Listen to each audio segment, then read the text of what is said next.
أجمعين.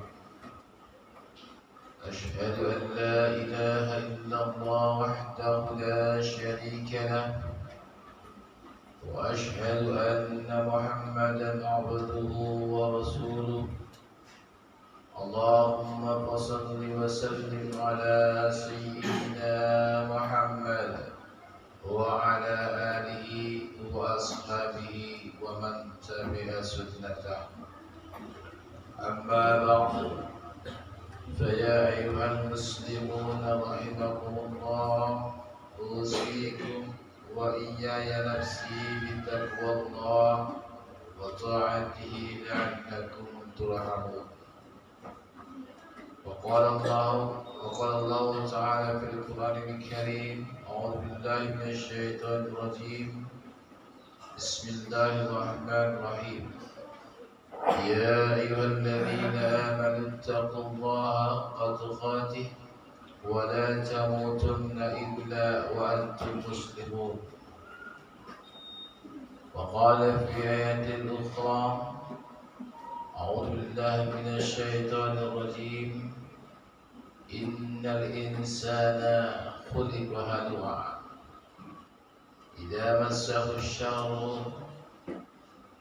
جزوعا وإذا بشره الخير منوعا. صدق الله العظيم. وقال رسول الله صلى الله عليه وسلم في كتابه الحديث: اتق الله حيثما كنت واتبع السيئة الحسنة تمحها وخالق الناس بخلق حسن.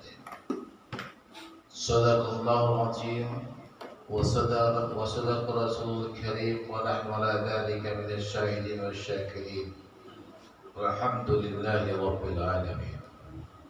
Allah Subhanahu wa Ta'ala di tahun yang akan datang, susah dan bahagia itu pasti akan silih berganti datang menjumpai kita, karena memang manusia memang harus mengalami kedua-duanya.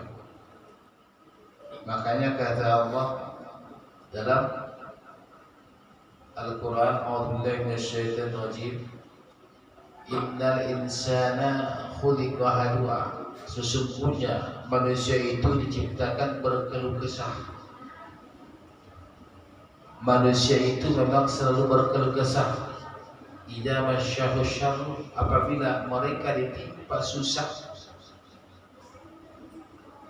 jazua, memohon, mengadu kepada Allah. Wa idza masal khairu manwa, apabila ditimpa kebaikan, maka mereka menolak. Artinya menahan harta mereka. Berarti dua hal yang selalu kita hadapi dalam kehidupan ini. Kita tidak bahas kemana arahnya. Namun saya membaca sebuah kitab daripada Abu Hasan As-Sajili radhiyallahu anhu, merupakan ulama sufi yang insyaallah lumayan ketakwaannya. Beliau berpendapat bahwasanya susah dan gembira di hati kita itu selalu bersilih berganti, dan itu penyebabnya sama. Artinya penyebabnya adalah ada 3 faktor. Yang pertama kata beliau, penyebab hati kita risau, hati kita gelisah. Penyebab pertama kata beliau adalah karena kita telah berbuat dosa. Kita melanggar aturan, maka kita merasa risau. Sekecil apapun dosa yang kita perbuat, kita akan merasa resah. Itulah membuat hati kita gelisah. Berarti dosa salah satu membuat hidup kita tidak tenang di dunia ini, apalagi di akhirat nanti. Ini yang pertama. Yang kedua, yang membuat hati kita gelisah, risau adalah karena dunia ini kita tidak dapatkan. Artinya kesenangan dunia tidak kita dapatkan, harta, jabatan, tidak kita miliki ketika di dunia ini, maka kita menjadi risau. Yang ketiga kata beliau, karena kita mendapat hinaan dari orang lain, cercaan dari orang, perlakuan tidak baik dari orang lain, maka kita merasa risau ketika di dunia ini. Maka bagaimana caranya supaya ini kerisauan ini selalu bisa kita hadapi, supaya jangan sempat karena risau ini akhirnya kita menjolimi diri orang lain. Karena kebanyakan di antara kita ketika galau hatinya, yang terjadi kata beliau adalah maka kita harus berusaha agar ada korban selanjutnya, menghilangkan kerisauan tadi, khususnya apabila kita berbuat dosa, maka kita buat dosa yang lain menutupi dosa yang pertama.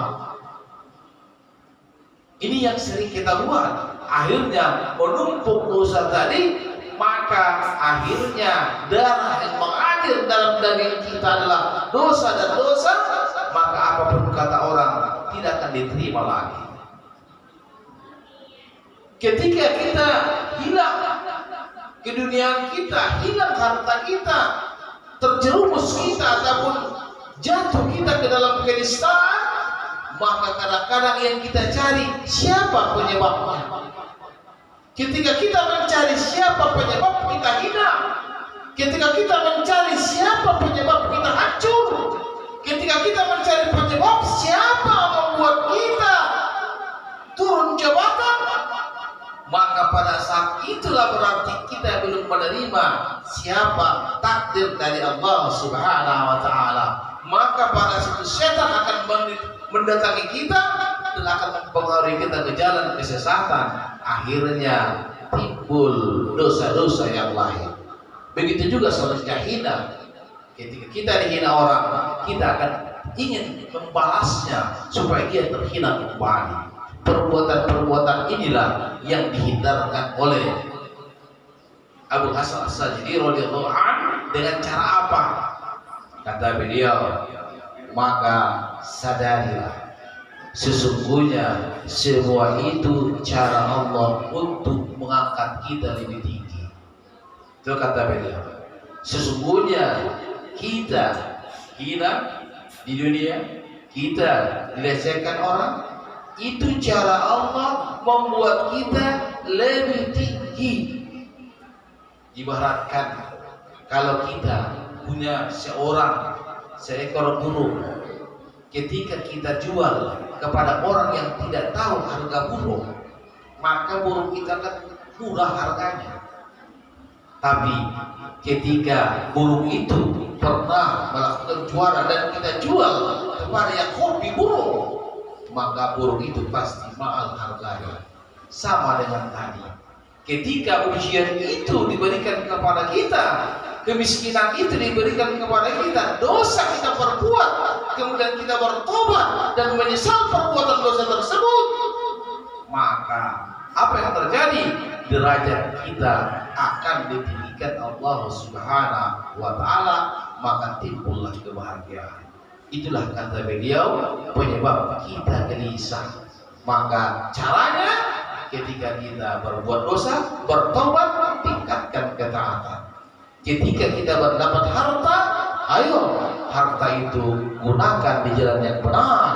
Ingat, harta itu hanya titipan, bukan milik kita. Sadarilah, harta tidak bisa kita cari, harta tidak kita usahakan, tapi harta diberikan Allah Subhanahu wa taala. Maka tugas kita menahan harta itu, menjaga harta tadi supaya tetap kokoh, supaya bisa mengikuti kita sampai ke liang lahat. Bisa. Caranya bagaimana? Caranya titipkan harta itu di dunia ini. Kepada siapa? Kepada fakir miskin, kepada orang yang membutuhkan. Maka yakinlah innova kita, ladang sawit kita akan mengikuti kita sampai ke alam kubur kalau kita titipkan dia di jalan Allah Subhanahu wa taala. Ketika kita dipuji orang, sadarilah berarti karena Allah menutupi aib kita, makanya orang memuji kita. Allah masih menyukai kita, maka terus bersyukur. Insya Allah akan ada langkah-langkah yang lain Allah berikan kepada kita sehingga tinggi derajat kita. Betullah kata Rasulullah, ittaqillaha haitsu ma kunta watbi'is sayyi'ata hasanatan tamhuha. Bertakwalah kepada Allah dimanapun kamu berada dan ikutilah kesalahanmu yang lalu dengan kebaikan-kebaikan. Insya Allah akan kesalahan itu dihapuskan oleh Allah. Kalau tahun ini kita banyak berbuat dosa, maka tahun depan cari siapa tempat berbuat dosa, berbuat baiklah kepadanya, maka insya Allah akan Allah hapus dosa-dosa kita.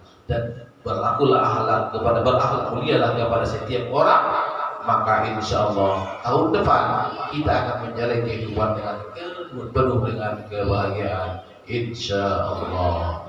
Amin ya rabbal alamin. Barakallahu li wa lakum fil Qur'anil Karim wa nafa'ani wa iyyakum bima fihi minal ayati wa dhikril hakim wa taqabbala minni wa minkum tilawata fastaghfiru innahu huwal ghafurur